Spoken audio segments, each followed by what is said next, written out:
Welcome back friends. আজকে আমরা চলে এসেছি বহরমপুর প্ল্যাটফর্ম কোচিং সেন্টারের পক্ষ থেকে WBCS এর সংবিধানের সেট নিয়ে।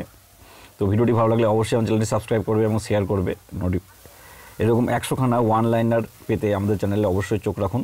তো চলো শুরু করা যাক। 1 নম্বর প্রশ্ন, WBCS সেট 3, কোন মুঘল সম্রাট ইস্ট ইন্ডিয়া কোম্পানিকে ভারতে ব্যবসা করার অনুমতি প্রদান করে? উত্তর হলো জাহাঙ্গীর। 2 নম্বর, কত সালে east India company Bangla, Bihar, উড়িষ্যার দেওয়ানি লাভ করে? 1765। 3 নম্বর, ভারত শাসনের জন্য ব্রিটিশ সংসদ কর্তৃক প্রণীত সর্বপ্রথম আইনটি হলো রেগুলেটিং অ্যাক্ট 1773। 4 নম্বর, গণপরিষদে ভারতীয় সংবিধানে গৃহীত 1949 সালের 26শে জানুয়ারি। 5 নম্বর, ভারতের কোম্পানি শাসনের অবসান ঘটে 1858 সালে। 6 নম্বর, কোন আইন অনুসারে ভারতের দ্বৈত শাসন ব্যবস্থা প্রবর্তিত হয়? মন্টেগু চেমসফোর্ড আইন 1919। 7 নম্বর, রাজ্য সংবিধান সংক্রান্ত কমিটির সভাপতি কে ছিলেন? সর্দার বল্লভভাই প্যাটেল। 8 নম্বরের প্রশ্ন কি বলছে? ভারতীয় গণপরিষদের সাংবিধানিক পরামর্শদাতা হিসেবে নিযুক্ত হন কে? BN রাও। 9 নম্বরের প্রশ্ন কি বলছে? 9 নম্বরের প্রশ্ন বলছে যে কে ভারত বন্ধু নামে পরিচিত ছিলেন? ক্লিমেন্ট এন্টলি। 10 নম্বর, কোন পদ্ধতি দ্বারা গণপরিষদের সিদ্ধান্ত গৃহীত হতো? সর্বসম্মতিক্রমে। 11 নম্বরে, গণপরিষদের প্রণতম সদস্য ছিলেন কে? ডক্টর সচ্চিদানন্দ সিনহা। 12 নম্বর, ক্রিপস মিশন কত সালে ভারতে আসেন? মার্চ মাসে 1942 সালে। 13 নম্বর প্রশ্ন, কে ক্রিপস প্রস্তাব post dated check on a crossing bank বলেছিলেন? গান্ধীজি। 14 নম্বর প্রশ্ন, ভারতীয় সংবিধান হলো সর্বাপেক্ষা জটিল এবং বৃহৎ সংবিধান লিখিত। 15 নম্বর, KM মুন্সি প্রস্তাবনা পলিটিক্যাল হরোস্কোপ বলে বর্ণনা করেছেন? KM মুন্সি প্রস্তাবনাকে পলিটিক্যাল হরোস্কোপ বলে বর্ণনা করেছেন। 16 নম্বর প্রশ্ন, ঠাকুরদাস ভার্গবের মতে প্রস্তাবনা হলো সংবিধানের আত্মা। 17 নম্বর প্রশ্ন কি বলছে? ধর্মনিরপেক্ষ শব্দটির অর্থ হলো রাষ্ট্র কোনো ব্যক্তির ব্যক্তিগত ধর্মবিশ্বাস ও ধর্মপ্রচারের স্বাধীনতায় হস্তক্ষেপ করবে না। 18 নম্বর প্রশ্ন, ধীরেন্দ্রনাথ সেন ভারতীয় সংবিধানের প্রস্তাবনাকে নিষ্ঠাপূর্ণ সংকল্প বলেছেন। 19 নম্বর প্রশ্ন, ঠাকুরদাস ভার্গবের মন্তব্য করেছিলেন প্রস্তাবনা হলো সংবিধানের সর্বাপেক্ষা মূল্যবান অংশ। 20 নম্বর প্রশ্ন, কোন দেশের সংবিধানের প্রথম একটি প্রস্তাবনা যুক্ত করা হয়েছিল? মার্কিন যুক্তরাষ্ট্র। 21 নম্বর, নির্দেশমূলক নীতিগুলিকে মূলত 5টি ভাগে বিভক্ত করা যায়। 22 নম্বর, সংবিধানের মৌলিক কর্তব্যগুলি উল্লেখিত হয়েছে 4th অধ্যায়ের এ অংশে। 23 নম্বর, সংবিধানের অন্তর্গত যে অংশে পঞ্চায়েত গঠনের বিষয়টি উল্লেখিত হয়েছে সেটি হলো নির্দেশমূলক নীতি। 24 নম্বর, দেশের সার্বভৌমত্ব, ঐক্য, সংহতি রক্ষা, সমর্থন করা নাগরিকদের একটি মৌলিক কর্তব্য। 25 নম্বর, নির্দেশমূলক নীতি ভারতীয় জনগণের ন্যূনতম আশা আকাঙ্ক্ষার প্রতীক উক্তিটি বলেছেন কে? আম্বেদকর। 26 নম্বর, যে কোনো প্রকার কাজের জন্য পর্যাপ্ত মজুরি লাভের অধিকার হলো একটি নির্দেশমূলক নীতি। 27, রাষ্ট্রের নির্দেশমূলক নীতিগুলিকে আইনে রূপায়িত হলে তাকে বলা হয় মৌলিক অধিকার। 28, দরিদ্র ব্যক্তিদের বিনা খরচে আইনি সহায়তা প্রদান করা হয় যে নীতি অনুসারে তা হলো নির্দেশমূলক নীতি। 29, ভারতীয় সংবিধানে উল্লেখিত নির্দেশনাত্মক নীতি ধারণাটি গৃহীত হয়েছে আয়ারল্যান্ডের সংবিধান থেকে। 30 নম্বর, মৌলিক কর্তব্যের সংখ্যা হলো 11টি। ভিডিওটি ভালো লাগলে অবশ্যই আমার চ্যানেলটি সাবস্ক্রাইব করবে এবং ভিডিওটি অবশ্যই শেয়ার করবে। 31, রাষ্ট্রবিজ্ঞানী KC হুইয়ার নির্দেশমূলক নীতিগুলিকে নৈতিক উপদেশ বলে অভিহিত করেছেন। 32 নম্বর প্রশ্ন, ভারতীয় সংবিধানে উল্লেখিত নির্দেশমূলক নীতিগুলি হলো পরিবর্তনযোগ্য। 33 নম্বর প্রশ্ন, ভারতের প্রথম নাগরিক হলেন রাষ্ট্রপতি এবং দ্বিতীয় নাগরিক হলেন উপরাষ্ট্রপতি। 34 নম্বর প্রশ্ন, ভারতের প্রথম অস্থায়ী কার্যনির্বাহী উপরাষ্ট্রপতি হলেন মোহাম্মদ হিদায়তুল্লাহ। 35 ভারতের প্রথম মহিলা রাষ্ট্রপতি হলেন প্রতিভা দেবী সিং পাটিল। 36 ভারতের রাষ্ট্রপতি, এই প্রশ্নটা, ভারতের রাষ্ট্রপতি কে নির্বাচন করে? লোকসভা এবং রাজ্যসভার সদস্যগণ দুজনে। 37 ভারতবর্ষের রাষ্ট্রপতি যে পদ্ধতিতে নির্বাচিত হয় তা একক হস্তান্তরযোগ্য সমানুপাতিক প্রতিনিধিত্ব এর মাধ্যমে। 38 কার্যকালের মেয়াদ শেষ হওয়ার পূর্বে রাষ্ট্রপতি তার পদত্যাগপত্র কার কাছে প্রেরণ করেন? উপরাষ্ট্রপতি। 39 ভারতবর্ষের প্রতিরক্ষা বাহিনীর সুপ্রিম কমান্ডার হলেন রাষ্ট্রপতি। 40 কোন কারণে রাষ্ট্রপতি পদ শূন্য হওয়ার কত সময়ের মধ্যে নতুন রাষ্ট্রপতি নির্বাচন করতে হয়? 6 মাসের মধ্যে। রাষ্ট্রপতির পদচ্যুতি সংক্রান্ত প্রস্তাব উপস্থাপনের জন্য কত দিন আগে নোটিশ দিতে হয়? 14 দিন আগে। 42 রাষ্ট্রপতি নির্বাচন প্রক্রিয়াটি পরিচালনা করে থাকে বিশেষ নির্বাচক সংস্থা। 43 কেন্দ্রীয় মন্ত্রীদের মধ্যে দপ্তর বন্টন করেন প্রধানমন্ত্রী পরামর্শক্রমে রাষ্ট্রপতি।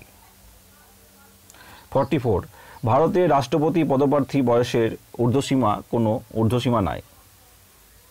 45 রাষ্ট্রপতি রাজ্যসভা এবং লোকসভা মোট কতজন সদস্যকে মনোনীত করতে পারেন? 14 জন। 46 ভারতবর্ষের প্রথম নাগরিক হিসেবে কাকে অভিহিত করা হয়েছে? রাষ্ট্রপতিকে। 47 ভারতের রাষ্ট্রপতি রাষ্ট্রের প্রধান। 48 ভারতের রাষ্ট্রপতির মাসিক বেতন এখন হচ্ছে 3.5 লাখ টাকা। এটা একটু চেক করে নেবে, রাষ্ট্রপতির বেতনটা এখন পরিবর্তন হয়েছে। 49 ভারতের উপরাষ্ট্রপতি নিম্নলিখিত কোন কক্ষের অধ্যক্ষ? রাজ্যসভা। 50 নম্বরের প্রশ্নটা কি? ভারতের উপরাষ্ট্রপতি পরবর্তী ক্ষেত্রে রাষ্ট্রপতি পদে অলঙ্কৃত হন, তিনি হলেন ডক্টর সর্বপল্লী রাধাকৃষ্ণন। এই প্রশ্নটা একটু ভুল আছে, এটা কারেকশন করে দিলাম। 51 প্রশ্ন কি? প্রথম মহিলা রাষ্ট্রপতি হলেন প্রতিভা দেবী সিং পাটিল। 52 কি বলছে? সবথেকে কম সময়ের জন্য রাষ্ট্রপতি ছিলেন, সবথেকে কম সময়ের জন্য রাষ্ট্রপতি হয়েছেন জাকির হোসেন। 53 কোন রাষ্ট্রপতি কর্মরত অবস্থায় মারা যান? ফকিরউদ্দিন আলী, তিনি কর্মরত অবস্থায় মারা যান। 54 রাষ্ট্রপতি নির্বাচনের ক্ষেত্রে কোনো বিরোধ দেখা দিলে তার সমাধান করে কে? Supreme court. 55 কোনো রাষ্ট্রপতি নির্বাচনের সময় কোনো প্রকার বিরোধিতা করা হয়নি, রাষ্ট্রপতি হলেন এন সঞ্জীব রেড্ডি। 56 ভারতের প্রথম উপরাষ্ট্রপতি ছিলেন ডক্টর এস রাধাকৃষ্ণন। 57 ভারতের রাষ্ট্রপতিকে ইমপিচমেন্ট করতে পারে সংসদ। 58 উপরাষ্ট্রপতি তার অধিকার বলে সভাপতিত্ব করতে পারেন রাজ্যসভার অধিবেশনে।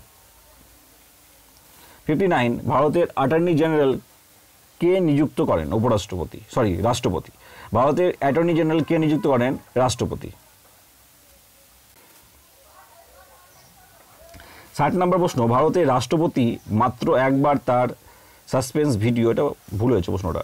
61 রাষ্ট্রপতি পদপ্রার্থীকে মনোনয়নপত্র জমা দেওয়ার সময় কত টাকা জমানত হিসেবে রাখতে হয়? 10,000 টাকা। 62 গণপরিষদের প্রথম সভাপতি ছিলেন কে? ডক্টর সচ্চিদানন্দ সিনহা। 63 গণপরিষদের খসড়া কমিটির সভাপতি ছিলেন কে? Doctor B R. আম্বেদকর। 64 আম্বেদকরকে ভারতীয় সংবিধানের জনক বলে অভিহিত করা হয়। 65 স্বাধীন ভারতের প্রথম সাধারণ নির্বাচন হয় 1952 সালে। 66 লোকসভার সভাপতিত্ব কে করেন? অধ্যক্ষ বা স্পিকার। 67 লোকসভার প্রথম স্পিকার ছিলেন গণেশ বাসুদেব মাভলাঙ্কর। 68 ভারতের কোন নাগরিক রাজ্যসভার সদস্য পদ লাভ করতে হলে অন্তত 30 বছর বয়স হতে হবে? 69 রাষ্ট্রপতির কোনো বিল বাতিল করার ক্ষমতাকে কি বলা হয়? ভেটো ক্ষমতা। 70 ভারতীয় সংবিধানের 4th স্টেট এই শব্দটি ব্যবহৃত হয়েছে প্রেস বা সংবাদ মাধ্যমকে। 71 শ্রীমতী মীরা সাহিব ফাতেমা বিবি হিসেবে সুপ্রিম কোর্টের প্রথম মহিলা বিচারপতি নিযুক্ত হন। 72 ক্যাবিনেট মিশন পরিকল্পনা অনুসারে 1946 সালে ভারতে গণপরিষদ গঠন করা হয়। 73 গণপরিষদের সদস্য সংখ্যা স্থির হয় 389 বা 389। 74 রিপাবলিক কথাটি ফ্রান্স থেকে নেওয়া হয়েছে। 75 ভারতের সংবিধানের কর্তৃক প্রকৃতপক্ষে অংশত নমনীয় অংশত অনিয়মনীয়। 76 ভারতের শাসন ব্যবস্থা হলো যুক্তরাষ্ট্রীয়। 77 কে সর্বপ্রথম ভারতের উপপ্রধানমন্ত্রী হিসেবে নিযুক্ত হন? সর্দার বল্লভভাই প্যাটেল। 78 ভারতবর্ষের প্রধানমন্ত্রী পদেটি হল সাংবিধানিক কর্তৃক সৃষ্ট। 79 ভারতের দ্বিতীয় উপপ্রধানমন্ত্রী হলেন মোরারজি দেশাই। 80 সবচেয়ে স্বল্প দিনব্যাপী ভারতের প্রধানমন্ত্রী ছিলেন অটল বিহারী বাজপেয়ী। 81 সর্বপ্রথম রাজ্যসভার সংসদ এর মধ্যে ভারতীয় প্রধানমন্ত্রী হন কে? ইন্দিরা গান্ধী। 82 কোনো প্রধানমন্ত্রীর কার্যকালে দলত্যাগ বিরোধী বিল পাস হয়? রাজীব গান্ধী। 83 অনগ্রসর সম্প্রদায় থেকে সর্বপ্রথম ভারতীয় প্রধানমন্ত্রী পদে অলঙ্কৃত করেন কে? নরেন্দ্র মোদী। 84 শিখ সম্প্রদায় থেকে সর্বপ্রথম প্রধানমন্ত্রী নিযুক্ত হন কে? মনমোহন সিং, ডক্টর মনমোহন সিং। 85 কততম সংবিধান সংশোধনের দ্বারা ক্যাবিনেট শব্দটি সংবিধানে সংযোজিত হয়? 44তম বা 44তম। 86 লোকসভার কার্যকালের মেয়াদ কত? 5 বছর। 87 লোকসভায় তপশিলি জাতিদের জন্য 84টি আসন সংরক্ষিত আছে। 88 ভারতীয় সংসদের স্থায়ী কক্ষ হল রাজ্যসভা। 89 ভারতবর্ষের সংসদ দ্বিকক্ষ বিশিষ্ট, উচ্চকক্ষ হল রাজ্যসভা, নিম্নকক্ষ হল লোকসভা। 90টা কি বলছে? সরকারি বিল কয় প্রকার হয়? 3 প্রকারের হয়। 91 কতজন সদস্য নিয়ে রাজ্যসভা গঠিত? 250। 92 ভারতীয় আইনসভার নিম্নকক্ষের নাম হলো লোকসভা। 93 অর্থ বিল কেবলমাত্র লোকসভায় উপস্থাপিত হয়। 94 বিল সাধারণত 2 প্রকারের হয়ে থাকে। 95 জিরো আওয়ার বলতে কোন সময়কে বলা হয়? 12 PM থেকে 1 PM। ভিডিওটি ভালো লাগলে অবশ্যই আমার চ্যানেলটি সাবস্ক্রাইব করবে এবং শেয়ার করবে এবং নোটিফিকেশন বেলটা অবশ্যই প্রেস করবে। 96 দৃষ্টি আকর্ষণকারী প্রস্তাব ভারতে গৃহীত হয় 1954 সালে। দৃষ্টি আকর্ষণকারী প্রস্তাব ভারতে গৃহীত হয় 1954 সালে। 97 বাজেট অধিবেশনে আহ্বান করা হয় যে মাসে, সেটি হলো ফেব্রুয়ারি এবং মে মাসে। 98 পার্লামেন্টে 2টি অধিবেশনের মধ্যে সর্বাধিক ব্যবধান থাকে 6 মাস। 99 পার্লামেন্ট অধিবেশনের বছরে কতবার বসে? পার্লামেন্ট অধিবেশন বছরে কতবার বসে? 2 বার। 100 নম্বরের প্রশ্ন, পার্লামেন্ট অধিবেশনকে আহ্বান করেন রাষ্ট্রপতি। Baharampur platform coaching centre. ভিডিওটি ভালো লাগলে অবশ্যই আমার চ্যানেলটি সাবস্ক্রাইব করবে। Thank you so